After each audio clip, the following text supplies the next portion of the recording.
CLNS Media Patriots Roundtable. I am one of your co-hosts, Nick Quaglia, here with Marv Ezhan. No Mike this week. Mike is recovering from some knee issues. So no Mike this week, just me and Marv. Obviously, Patriots offseason now. If the Pro Bowl was any good, we could have talked about that, but the Pro Bowl sucked. Did you watch any of that? I haven't watched a Pro Bowl ever in my life. I don't even think I put it on for Mac. I wanted to see Mac Jones play out there. I saw him hit the gritty. He did. He hit the gritty on a play that was blown dead. Controversial whether or not he knew it was blown dead. He threw a strike to Hunter Renfrow in the back of the end zone. Nice throw. Don't know how well people were playing defense there at that point. But regardless, 95-yard drive, whatever, pretty cool. Mac Jones, I think he won the Pro Bowl overall. People on social media, it seems like from all fan bases, love Mac now. And since he hit the gritty, people were excited. He showed a little personality. That's what I wanted to see from him in general, too. It's like, be yourself. He seemed very, calculated in how he wanted to answer everything and really uptight. And I get it, being a rookie, especially being a quarterback rookie leading your team, you don't want to F anything up. Well, that ended being the Patriots. Like we saw Tom Brady for 20 years. Tom Brady all of a sudden got a personality when he went to Tampa Bay. Very true. Very, very, very true. But I don't know. Brady didn't seem robotic to me. And it just felt very robotic with Mac Jones. It was good to see him laughing, hanging out with players. And I know he does that in the locker room. But I just want him to show the fans more of that as well. Yeah. So he's got a personality. He's going to get better. Listen, I was thinking about this today. We have a quarterback. And I'm watching what the Bengals are doing. It gives me excitement for the Patriots' future because the Patriots are going to be right back in this. We've got a quarterback here with Mac Jones, I think, and he's going to get us there eventually at some point, hopefully. So, anyway, onto the main topics of the show. Brian Flores, not former defensive coordinator for the Patriots because he was never given that role, although he should have been given that role, the name at least. Brian Flores suing the NFL. For, basically not giving him a fair shake, right? The way we were before we hopped on the show, we were trying to, really there's so much information here, trying to put together everything, and that's basically what it boils down to is they didn't give him a fair shot. And shout out Bill Belichick. Bill Belichick is the reason why he knows he wasn't given a fair shot. Bill Belichick going classic old guy. And doesn't text like an old guy. Text like a young, chipper dude. He's texting Brian, who he thinks is Brian Daboll, congratulating him. Congrats, coach, blah, blah, blah. And Brian Flores eventually is like, wait, coach, which Brian are you talking to? And then he said, profane F word, something along the lines of, I F this up. So he basically told Brian Flores, who at that point hadn't even had his interview yet. I believe his interview was 2 days away. So at this point, Brian Flores already knows he's going to do an interview that literally he's not going to get the job. They've already decided who's getting the job. And what does that show? They're appeasing the Rooney Rule by having Flores in before they make the announcement. So, I mean, I want to ask the question, like, is this a valid argument for him? But yeah, of course it is. Of course it is. It's crazy because obviously, look, we all know that the Rooney Rule is bullshit. It's BS. We know why it was made. It was made for. It was to make sure that, okay, the NFL has no black coaches. Let's create a rule where they start to, they have to interview black coaches. But at the end of the day, if these owners and general managers have their eyes set on somebody, they'll do whatever. Sure, if you want us to take an interview, we can. But it doesn't really matter because we're going to choose our guy. That's why I never thought the Rooney Rule really had any sense to it because it doesn't matter. Sorry. In theory, it makes sense. right? Like in Right. theory, it seems like it would make sense, but like in when you put it into action, it doesn't.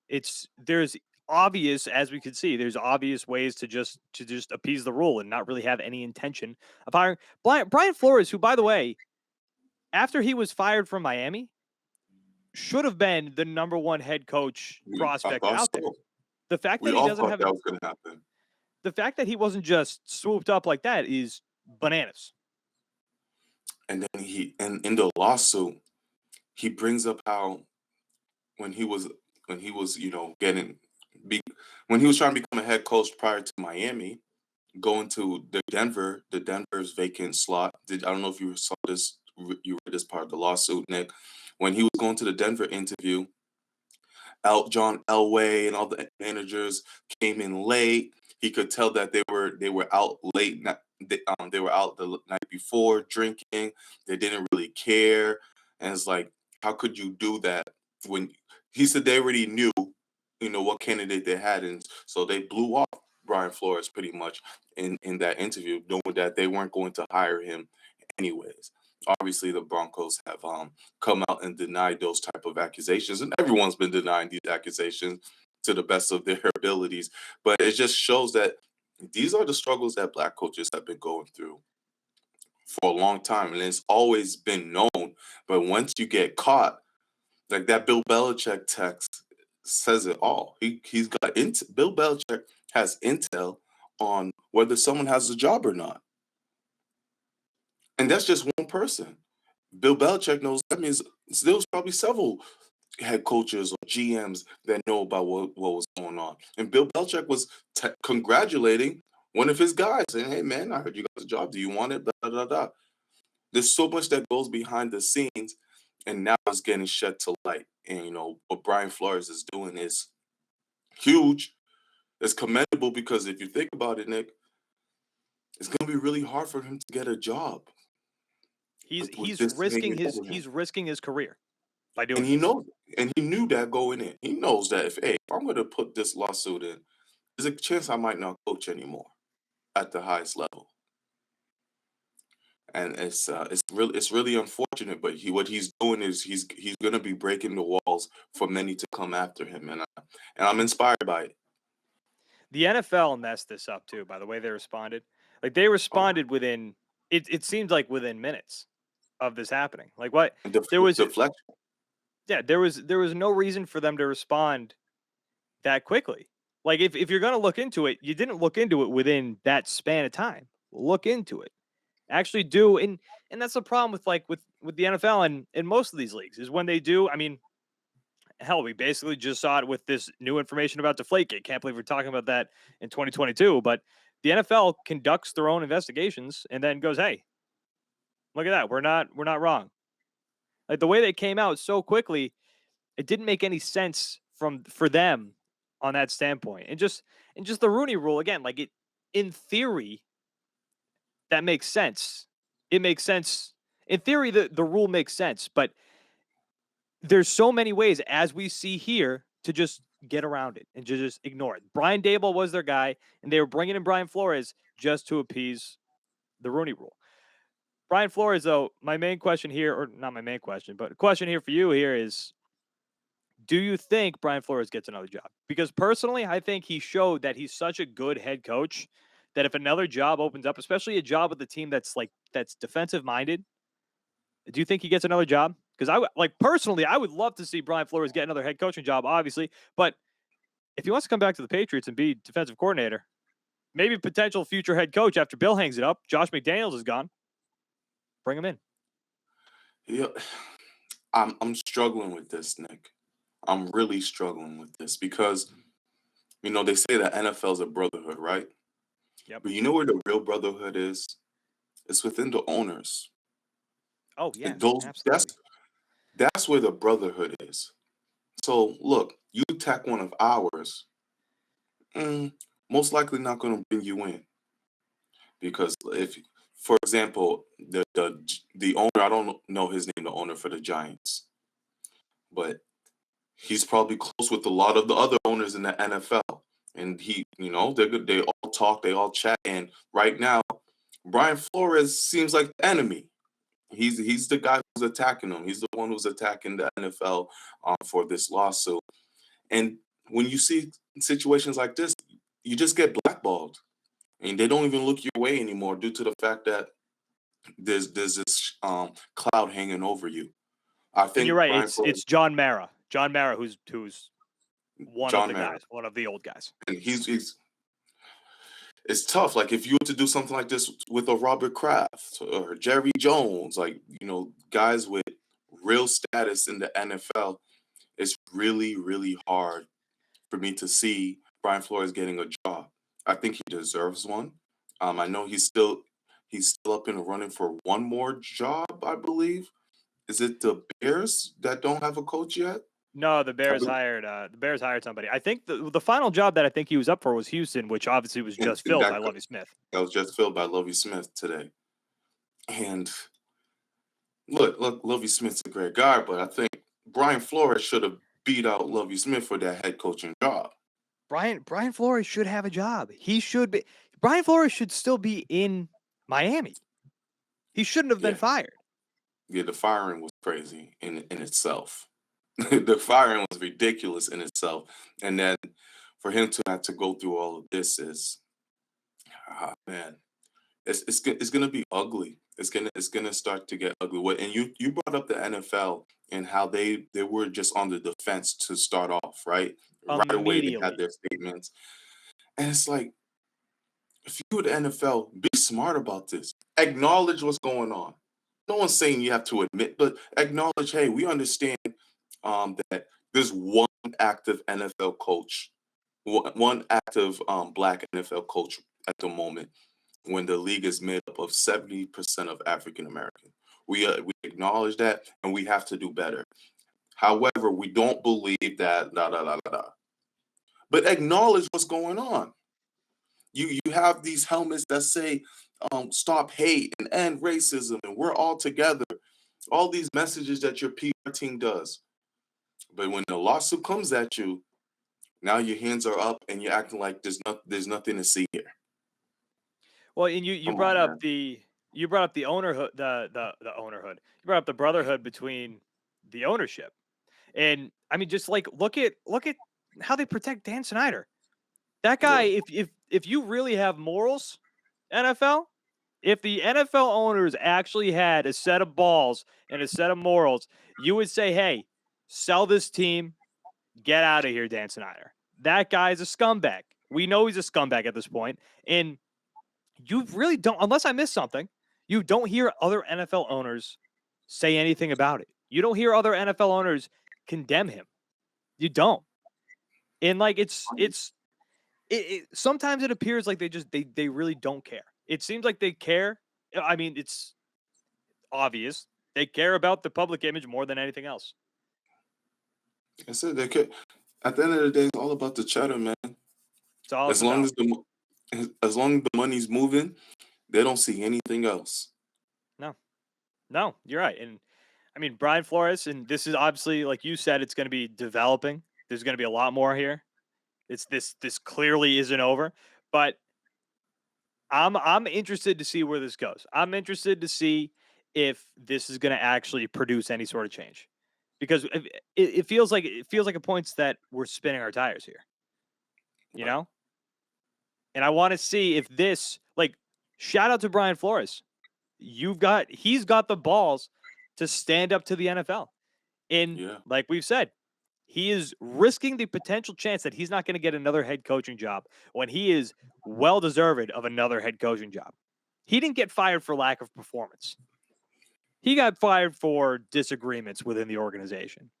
A guy like Josh McDaniels got fired first for lack of performance. Brian And cheating. Flores, yeah, okay, yeah, cheating too. Hey, he's back. He's back down in Vegas now. He's getting another shot. But if Josh McDaniels gets another shot, Brian Flores should have a shot now. And another thing that's come out with this lawsuit was the Stephen Ross saying he'll give him 100K every time he loses a game. Like what the hell, bro? These I think people, Hugh Jackson came out and said the same thing with Cleveland. It's gonna get messy, Nick. it just doesn't make any sense. to me that these people are smart, so we think, and they've got all this money. Because you're making these dumb decisions. Of course that's going to come out eventually. Of course, if you're actively telling your guy that, like, hey, lose these games, here's $100,000, and then you burn him on the way out, you don't think that's going to come out? Listen, bro. One thing though, $100,000 a lot of money. Brian It's a lot of money. Flores, Brian Flores, man. I don't know. $100,000 a lot of money, man. You want me? Remember, You want me to keep running it up the middle on third and long? I'm gonna do it for that 100K. I don't know, dude. you remember the final week of Daniel Jones 3rd and 9 sneaking it up the middle, or whoever the quarterback was for the Giants sneaking it up the middle.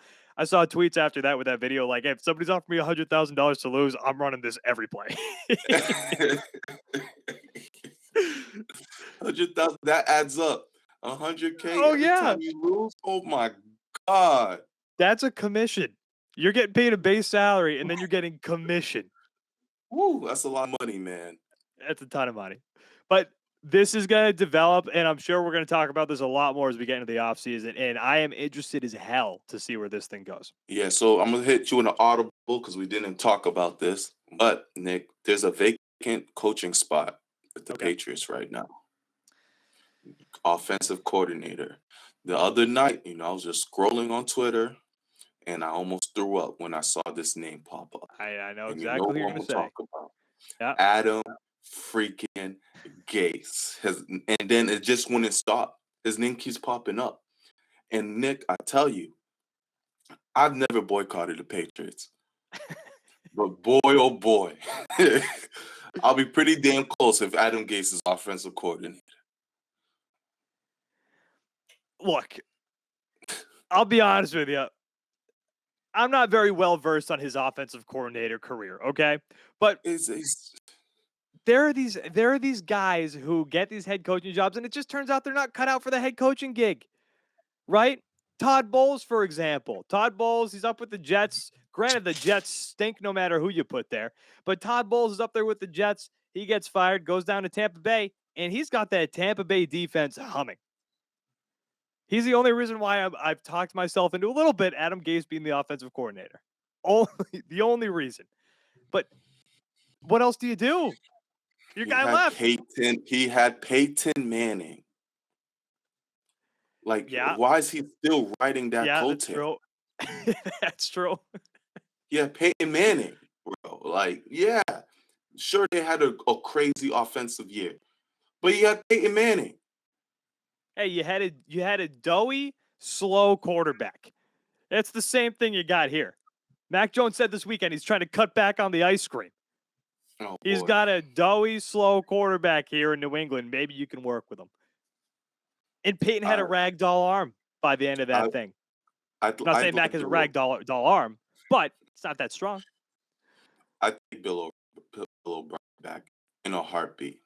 Exactly. And I think Bill O'Brien would really know how to use John Smith and Henry combo, because when you think about the Gronk Hernandez years, Bill O'Brien was there as the coordinator. So I think, everyone always brought up how, oh my God, we're going to go back to this, 12 man offense and have 2 tight ends. But that wasn't Josh McDaniels' system when he was here. Josh McDaniels wasn't here for the tight end sets. He was already gone. So I think Bill O'Brien can work some magic with Mac Jones and this offensive weapons that we have if we bring him back. No, I totally agree. And that's what I wanted you to say when I was asking about the other options, because he's the obvious answer. I don't know. Adam Gase, you got to have another name bouncing around, I guess. But, he had success, but you're right. He had one of the greatest quarterbacks of all time, which makes you look pretty damn good. But Bill O'Brien, not only did he have the 2 tight end set, but he had Mac Jones at Alabama. He's already worked with his quarterback. So it's not like he's walking into a new system, or he's not walking into a place with an unfamiliar quarterback. He knows his quarterback. He knows his strengths. He knows his weaknesses. If you can get Bill O'Brien, and I know a lot of people think he's a boob, but if you can get Bill O'Brien, get him. Bring his ass in here. You got 2 solid tight ends. break Jonnu Smith out, get him in. I like it. I don't want to see Adam Gase either. I really don't. I'll talk myself into it because that's what I'm good at doing. I can talk myself into anything. But if you have the chance, if Bill O'Brien says, "Hey, I'll come back," do it. Just please do it. He's familiar with it. I'll take it. I'll take it. No Adam Gase, and we good money on this side. Yeah. You want to talk about Odell? What he said? Yeah. Odell Beckham Jr. So, reading directly from our guy Evan Lazar's tweet, Odell saying he was, quote, very, very close to signing with the Patriots midseason as a free agent. You know what that means? He's a free agent this offseason. The buzz is going to be here. If he wins a Super Bowl, well, then great. I have no idea what the Rams cap situation is over there, but Odell has shown that he still has juice in the tank. Sign him. Bring him in. Give Mac a number one. Yeah, I mean, Odell fits perfectly with the Rams because he doesn't have to be that guy. They have Cooper That's Kupp, true. and he can really take on any second corner in this league. He's no longer the Odell of old that in those Giant years. Like people always talk about Odell and bring up the catch. Odell was a hell of a wide receiver. He was top 3, top 5 wide receiver in He was those times. unbelievable. He was unbelievable. He's no longer that. He's no longer that guy. Injuries have definitely piled up on him, but he's still a really good wide receiver, and he would change the dynamic of this wide receiver group having Odell there. So if he's a free agent, like you said, Nick, yes, I think the Patriots should go after him, and the interest is obviously still there to work with Bill Belichick. Mac Jones showed enough the past years to say he's a guy in this league. So I like it. I know they're going to be names are going to come out. We're going to be going after guys like Calvin Ridley, Odell, If you can Godwin. get Calvin Ridley, that's the guy that you should get. No, he's about to. I don't even know if he's in his prime yet. Get that guy. If you're going to get anybody, get that guy. Ridley would be very special. Young, dynamic wide receiver. Don't really understand what happened with Atlanta. He left for mental Yeah, health. I don't either. I don't know what happened there, but Calvin Ridley would be perfect for this team as well. Yeah, something dynamic. Just give him a playmaker, give him something, because like these pieces are good, but the problem with the Patriots receivers right now, and you can say this especially with Kendrick Bourne taking the big step that he did. Like Kendrick Bourne is awesome. I'm so glad we have Kendrick Bourne, but this group that you currently have, they are really good pieces if you have that over the top number one guy, and then everybody else follows suit behind him. So Absolutely. if you can get them, this offense, they could hum next year. Then you got to fix the defense. That's another conversation. We got anything else? We're ready to wrap up. That's it for me, man. All right. Guys, it is Nick Quaglia and Marv Ezhan. We're going to talk to you next week following the Super Bowl, not day of, day after. But whatever. Again, Nick Quaglia and Marv Ezhan, guys. We will talk to you next week. Thank you for watching, and thank you for listening. Peace.